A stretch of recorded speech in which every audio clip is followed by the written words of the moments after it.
BNP বা জামাতে ইসলামী ঠিক যেভাবে জুলাইকে বিভিন্নভাবে বিজনেসের মডেলে নিয়ে এসেছে, এনসিপিও এখন সেটাই করছে। তাই তারা এনসিপি সমাবেশে আসে না। এনসিপি সমাবেশ করলে লোক কম হয় এর মানে এই না যে মানুষ জুলাই ভুলে গেছে অথবা জুলাইয়ের রক্তের সাথে সে গাদ্দারি করার কারণে অনুমতি নিচ্ছে। বরং এনসিপির সাথে লোক কম হয় এর বড় বাস্তবতা হলো তারা মনে করে বিএনপি বা জামাতে ইসলামী ঠিক যেভাবে জুলাইকে বিভিন্নভাবে বিজনেসের মডেলে নিয়ে এসেছে, এনসিপিও এখন সেটাই করছে। তাই তারা এনসিপি সমাবেশে আসে না। কিন্তু এই মানুষ, কোটি কোটি মানুষ এখন পর্যন্ত রাস্তায় নামতে প্রস্তুত যদি আপনি একটা বিপ্লবী ভাষণ দিয়ে জনতার পক্ষে সংস্কারের আপার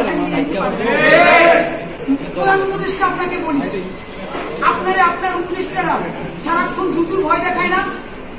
আপনারা বলি কান দিয়ে শুনেন, যদি ওয়াকার সাহেবের এবং আর্মি জেনারেলদের সাহস থাকে, আইডিপি সাহস থাকে, একটা কুপ হইতে দেখাইতে বলে।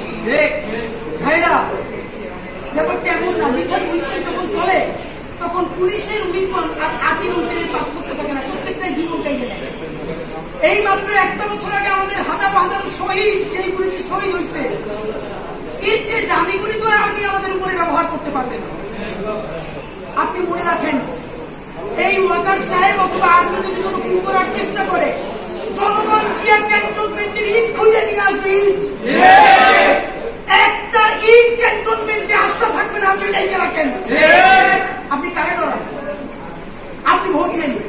মিনিমাম 100 রিক্সাওয়ালার সাথে কথা বলেছি গতকাল পর্যন্ত, প্রত্যেকে বলে এই উপদেষ্টাদেরকে তারা বিশ্বাস করে না, কিন্তু ইউজ এটা ভালো।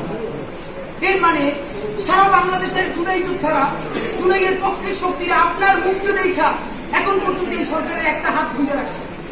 কিন্তু এই উপদেষ্টাদের কেউ তো ইতিমধ্যে রাজনৈতিক দল যারা সামনে ক্ষমতায় আসবে তাদের সাথে নেগোসিয়েশন করে কেউ সামনে আইনমন্ত্রী হবে, কেউ অন্যান্য মন্ত্রী হবে, কি কি হবে এইটা পাকাপোক্ত করে এখন তাদের জবানে আমাদের ঘোষণাপত্র লিখে দেয়।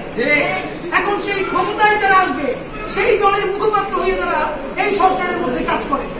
প্রধান উপদেষ্টা, আপনার একটা কথা বলি, আমরা আগেও বলেছি এই সরকারের সকল প্রতিষ্ঠার এক পা অন্য দেশে, বিপদ হইলে ভাইতে যাবে, কিন্তু আমরা দৃঢ়ভাবে বিশ্বাস করি আপনি ভাববেন না